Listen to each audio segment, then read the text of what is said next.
So in the last video, we got the car to run for a decent amount of time, and next is going to be getting it to drive, and in order to do that we have to get it to stop first. So as you know, this car has been sitting since the 80s. Zero confidence in any of the brake system.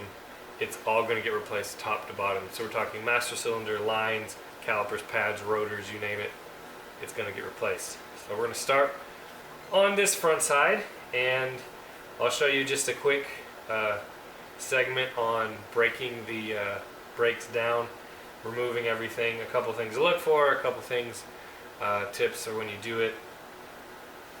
It'll go a little bit smoother. Alright, so one of the first things is you can tell this is original caliper because it says Delco Moraine and it has these numbers on it. I wouldn't be surprised if this stuff has never been replaced. Maybe brake pads have, but either way they're gonna get replaced. Also, there are sometimes little paper tags on these lines for the brake caliper. They don't usually survive, but you know, every once in a while. So when you start this job, well, before you start this job, make sure you spray some penetrating oil on that little brake line fitting, because it will always be a bear to take off. Now, for me, there's a couple different ways to do this, and I'll show you what I do. So first, we're gonna just cut this brake hose, and I'll explain why. So let's say you're doing a normal brake job where maybe you were just doing, you know, a caliper and a line and all that kind of stuff, and you wanted to keep the fluid in the system. Well, you wouldn't do this because all the fluid is going to run out. You'd unhook it the right way. But since I don't care, and I don't think there's any fluid left in the system, we're going to cut it. If I can get it with one hand.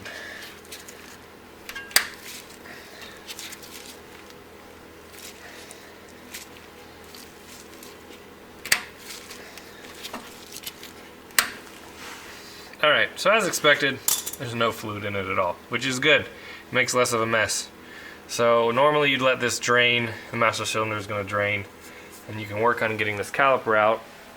Easiest way to do that is to point it, turn it, you know, they're working on the right side, turn it all the way to the right so it kind of sticks out, and you can get your wrench here in the front and get it out. So these caliper bolts are 5/8. The reason why, actually came off pretty well. The reason why you want to turn it out, it's easier to get to, but also if you need to put a breaker bar on it, you can. Top.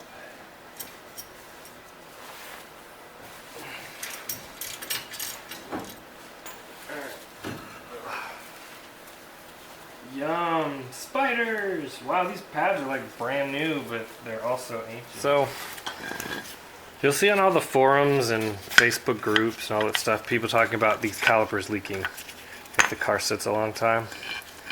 So a real good way to tell that has happened on this car is looking at the back of the pads. So you see how there's a coating on the back. It's all bubbled up from brake fluid. It's also full of rust. But that definitely, see all the bubbles? That definitely had a leaky seals, which I'm sure all of them leaked, and that's why there's no fluid in the system left. But yep, we're just going to put new and not worry about rebuilding or anything like that. Alright, next we're going to talk about this little fitting. I'm sure if you worked on these cars before, you've seen these be completely stripped out because people don't know what they're doing when they take them apart. Luckily these haven't been messed with, but you need a 3/8 line wrench to take it apart. And the best way I figured out how to do it, you let that soak for a while, and then you just tap it. And see, now we're loose. And you want to make sure that this nut is spinning independent of the line, or you could just twist the line right off. And then you have to replace that line, and that line is not a fun one to replace. But since we've soaked it, we should be good on this. And once you get that free and out, I like to just take a flat blade screwdriver and just kind of pry this off. And then that line will just come right out.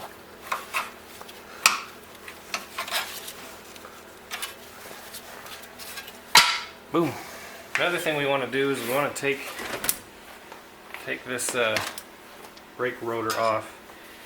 In order to do that, we have to Really, you want to just drill out these rivets, but I want to also inspect the wheel bearings. This doesn't spin very easily, and I want to look inside of here first, so we're going to do both.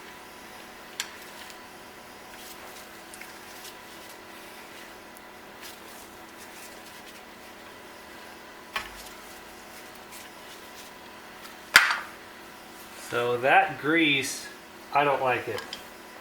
I don't know if you can tell on camera, but it's really thick and kind of syrupy, and it looks like it got hot at one point. Hopefully the bearings and stuff aren't all bad, but they could be.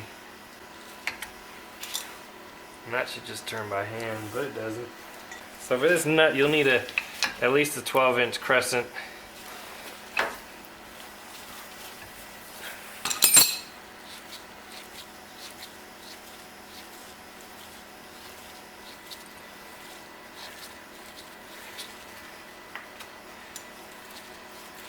I've seen a lot worse. I've also seen a lot better, but for the amount of time this thing's been sitting,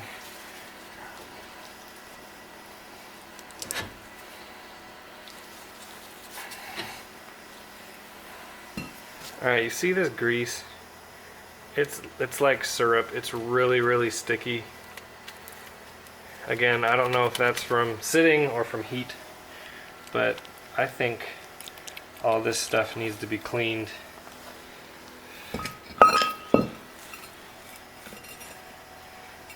You see how the grease is just, the rollers made like a mark on it. Yeah, I don't know about that. Alright, we gotta clean this up and take a look. Here's the other side. This stuff is thick. So you see how, hoping we can clean these races up and take a look at them. I think they'll be okay. All I know is just, I'm glad I took these out, because I don't know how well this would have worked. I mean, I can move it by the grease sticking to my glove. But yeah, this stuff has to soak, it's got to sit, it's disgusting. Take a look at this grease.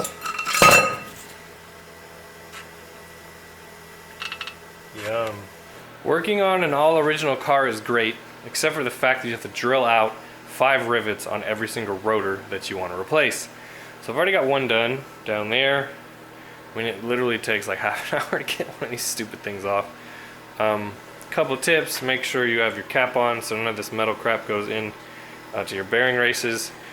Here is the other side hub, and I have all new bearings and seals and all that kind of stuff. So once I get these rotors off, I will be repacking the bearings and putting everything all back together. The next step we're going to do is pack the wheel bearings. So I have my wheel bearing grease, and you're going to get a big goop of it on your hand, kind of like that. You'll need more for the big ones than the little ones, obviously, but what we're going to do is, here's the bearing. What you want to do is you want to shove grease inside of it right here until it pops out the top. So you're going to run it across your palm, see how it catches the grease like that, and you're going to shove grease up into the rollers until it comes out of the top. So just little bits at a time on the palm of your hand.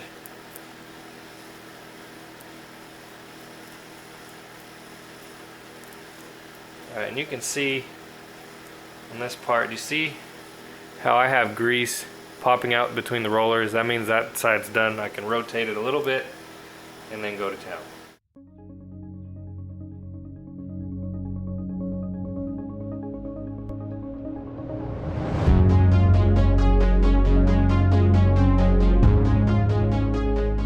We got the wheel bearings done. Now it's time to put calipers on it. So the only calipers I will put on a Corvette are ones from Lone Star Caliper Company, O-ring.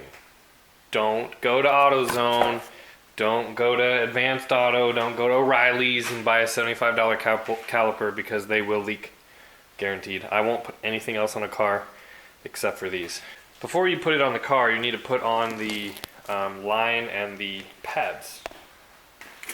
So what I like to do is I like to put it in the vise, just because it's easier that way.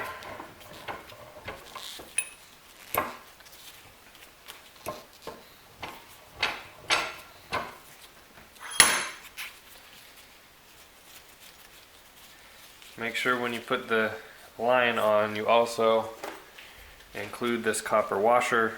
It's real easy to forget it.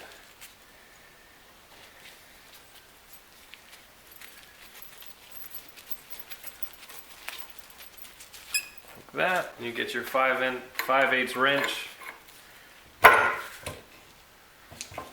and you're done. If you ever see these lines, they sometimes hit the frame or hit the coil spring because they look like this. Because somebody put this on with the caliper still in the car. You have to put it on with the caliper off. The other thing I like about these Lone Star calipers is it's already painted. So none of this is going to rust or flash rust or look like butt 6 months down the road.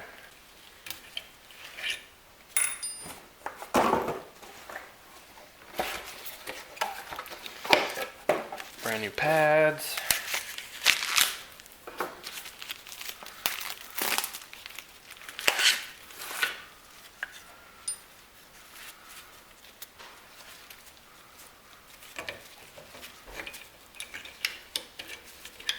I know this is kind of an awkward angle, but it's the best I could do. We're going to remove this master cylinder. I mean, this hasn't moved since 1975, so clearly it's seized on there. So I've let it soak, of course, but the key to getting these lines off without rounding off the nut is just light taps like this. That one's loose. Actually a lot looser than I thought it was going to be.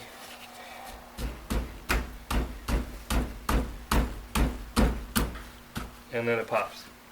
So that's how you get these off without rounding them. I've seen so many of these that I have to use vice grips because all the lines are all rounded and just crap. So these will come off. We'll take these off, and then just for fun, we'll pop it open and see what it looks like inside. Let's see what 30 plus years sitting does to the inside of a master cylinder. Makes it so you can't get it off.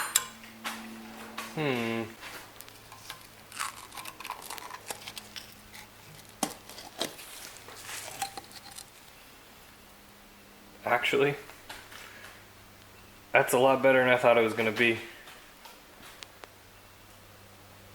I wouldn't dare trust it because I know all the rubber inside is disgusting and all the fluid leaked out the back. That's why it's all nasty. But there we go. That's what brake fluid does for sitting 30 something years. To remove the back brakes, it's easiest to remove this line first. It just makes everything else easier. So first,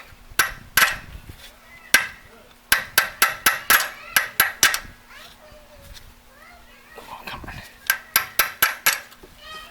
We'll remove that. Break that loose. I've already pre-soaked these, so you should pre-soak them if you do this. And then after that,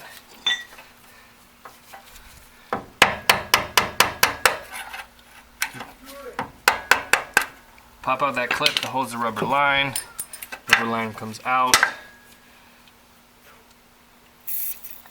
Spray that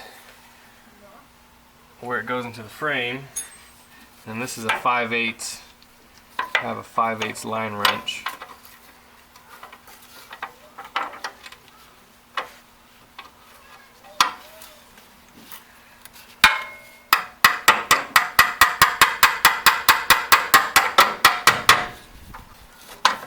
Once you get it broken free,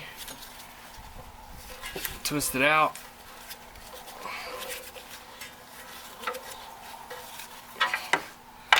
One soft line. Next we're going to remove the line that goes in the back of the caliper. These ones are usually a little bit harder to remove, so there's a possibility that this method won't work. But we'll see. There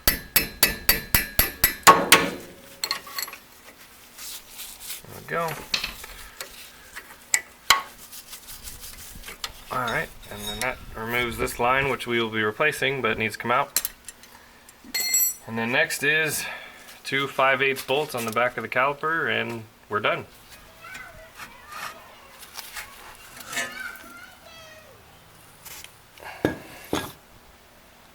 Those look like brand new pads, but 30-year-old brand new pads. Somebody got brakes done on this before it got parked. I've got the calipers, you can see where they've been leaking right here. If you don't get O-rings, that's what's going to happen. If you look underneath, you can see that all the parking brake stuff is still in good shape. All the springs are there, everything is working, which is unusual, but I'm happy because it means I can put this rotor back on. And then after that, we can put on calipers, lines, and then bleed it. So here I am putting on the caliper, and I noticed what looked like a piece of cardboard in between the strut rod and the bracket. And I was like, that's weird. And so I pulled on it, and I kept pulling, and I kept pulling. And I think that's a build sheet. So these cars came with build sheets, sometimes under the diff apparently, sometimes on top of the gas tank, and then sometimes in the dash. I've never ever seen one sticking out right here. So I already pulled it out most of the way. I'm trying to get it out without breaking it. That was, oh, I think that's a build sheet. Let's see what we got.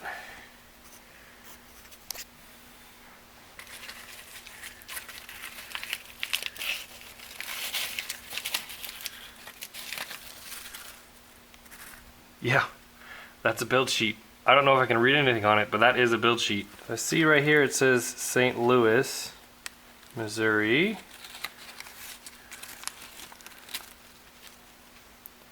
Irvin Chevrolet, Greg Irvin Chevrolet. Problem is you can't really dust off this stuff without taking the letters with it. That's the real problem. Ooh.